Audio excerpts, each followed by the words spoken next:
Retomando el ejemplo del estudio descriptivo, entonces este estudio descriptivo se hizo durante un periodo de tiempo que fue el primer mes de situación de pandemia por el COVID-19 en esta unidad de diálisis hospitalaria.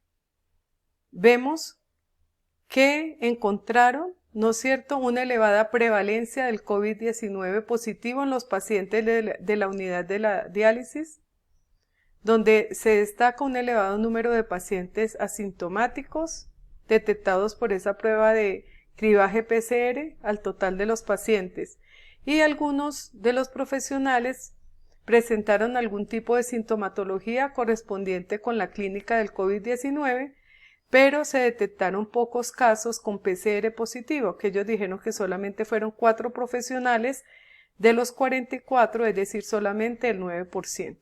Entonces, ¿qué características es la que hacen que este estudio sea descriptivo?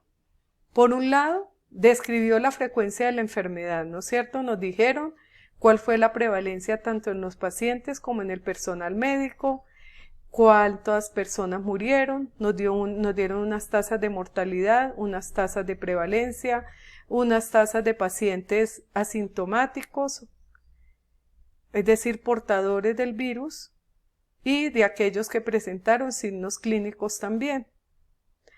Nos permitió estudiar eventos de etiología desconocida, como el caso de esta enfermedad, el COVID-19. También permitió identificar factores de riesgo, aunque esa identificación de los factores de riesgo simplemente uno le permite sugerir. ¿Por qué? Ustedes vieron que en el resumen, ¿no es cierto? En el resumen nos hablaron acá en esta parte, los pacientes fallecidos eran de mayor edad que los supervivientes.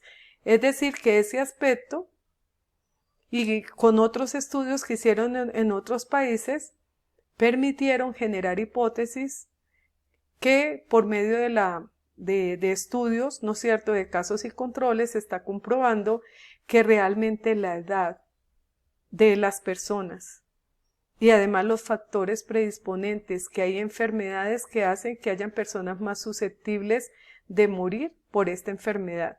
Entonces, de esos estudios descriptivos se sugiere, se permite ver que hay alguna condición especial en esa descripción de la enfermedad que ha hecho que hayan un grupo de personas que estén más susceptibles, sean más susceptibles, sean más expuestas a morir que otras. Y así se generaron hipótesis.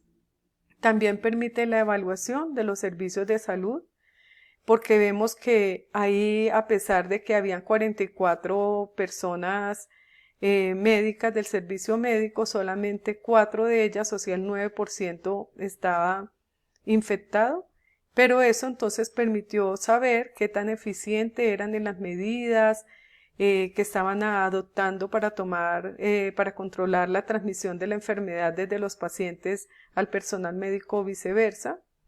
Y también estos estudios son muy importantes porque permiten planificar las acciones en salud pública.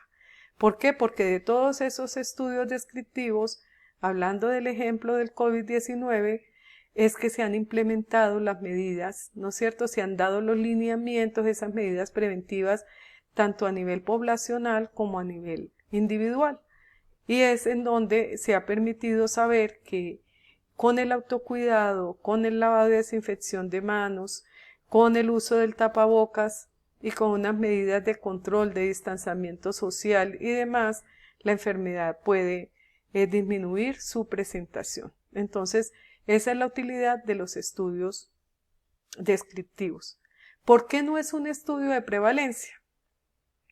Recuerden que en algunas de las clases unas personas me preguntaban, es que en los estudios descriptivos no se hacen medidas, pruebas diagnósticas. Vemos que sí, en los estudios descriptivos, ¿no es cierto? En este se utilizó una prueba de PCR, además se hizo un estudio clínico al personal médico, pero a pesar de que midió la prevalencia de la infección por el virus SARS, ¿no es cierto?, de este virus SARS del COVID-19, no es un estudio de prevalencia. ¿Por qué? O sea, a pesar de que sí se tomó no evaluó 2 grupos, ¿no es cierto? No evaluó, o sea, a pesar de que me evaluó pacientes y personal médico, estos no fueron comparados con otro grupo. aquí no me compararon el grupo de pacientes y personal médico que dio positivo al COVID comparado con los que dieron negativo para poder estudiar factores de riesgo asociados. No hubo esa comparación de grupos. El objetivo del estudio no fue identificar factores de riesgo. Ahí en ningún momento ellos dicen en las conclusiones que tales factores de riesgo estuvieron asociados. Por lo tanto, no pudieron mirar la asociación entre factores determinantes y la presentación de la enfermedad, que es uno de los objetivos de los estudios de prevalencia, y la medida de asociación, las dos medidas de asociación, que son la razón de prevalencias y la razón de disparidad, no se pudieron hallar, no se pueden hallar. ¿Por qué? Porque solamente se hizo fue caracterizar y describir la enfermedad en un solo grupo poblacional, conformado por pacientes y personal médico. Y por eso decimos que es un estudio descriptivo y no un estudio de prevalencia. Vamos a ver ahorita un ejemplo de un estudio de prevalencia. Este estudio de prevalencia también lo hicieron en España y es un estudio que ha sido publicado por la Organización Mundial de la Salud, y este grupo hizo un estudio muy grande sobre las consecuencias psicológicas de la COVID-19 y el confinamiento. Ha sido muy importante este estudio porque es un estudio que permitió dar los lineamientos sobre las medidas, también sobre las implicaciones psicológicas que puede tener esa enfermedad en las personas, ¿no es cierto?, que están asociadas especialmente a lo que hemos tenido que sufrir durante este confinamiento. Y entonces ellos hicieron una encuesta para analizar los efectos psicológicos de la pandemia y del confinamiento a nivel poblacional.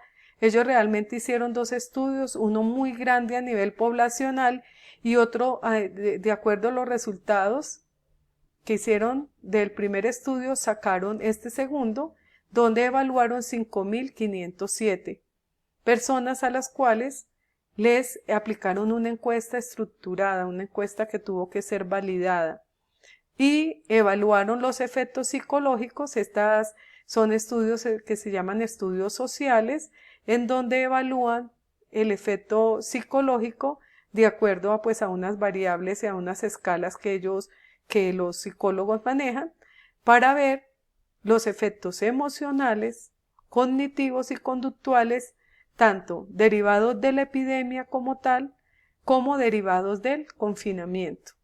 Por dar un ejemplo, en los emocionales colocaron el miedo a la infección, a la ansiedad que genera una enfermedad que se desconoce, el miedo a la pérdida de empleo, la irritabilidad, la ira, ¿no es cierto?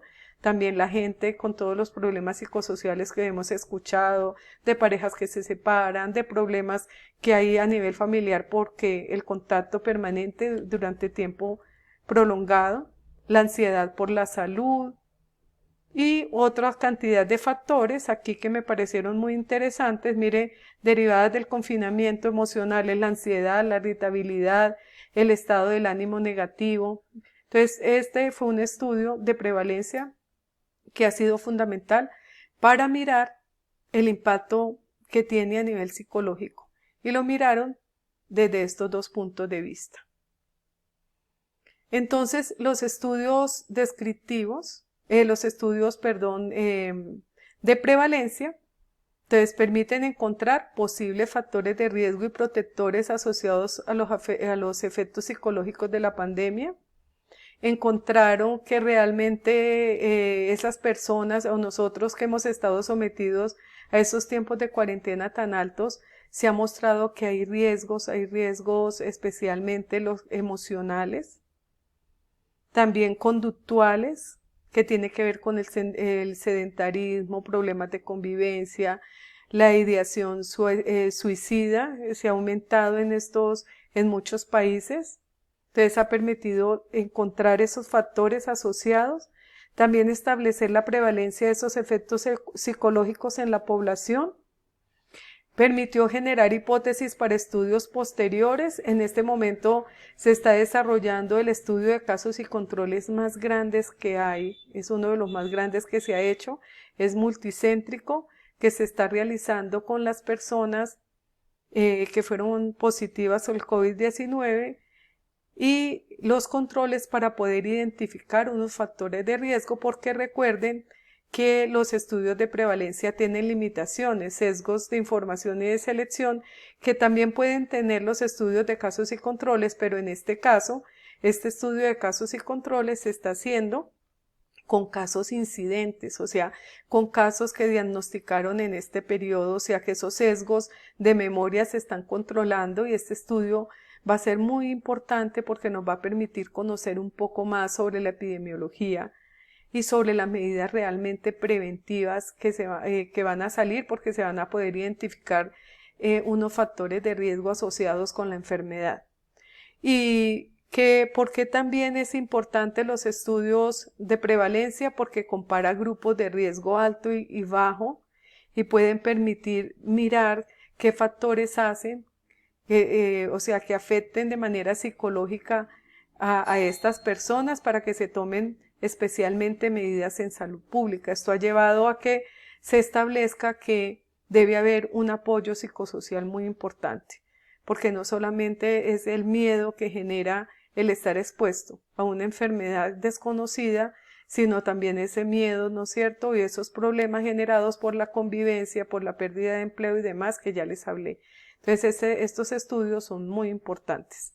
Entonces, espero que con esta explicación sea un poco más claro la utilidad de los estudios descriptivos y los de prevalencia, y que con estos lineamientos ustedes tengan claridad para poderlos diferenciar y poder conocer tanto sus fortalezas como debilidades. Bueno, muchas gracias. Nos vemos en la próxima clase.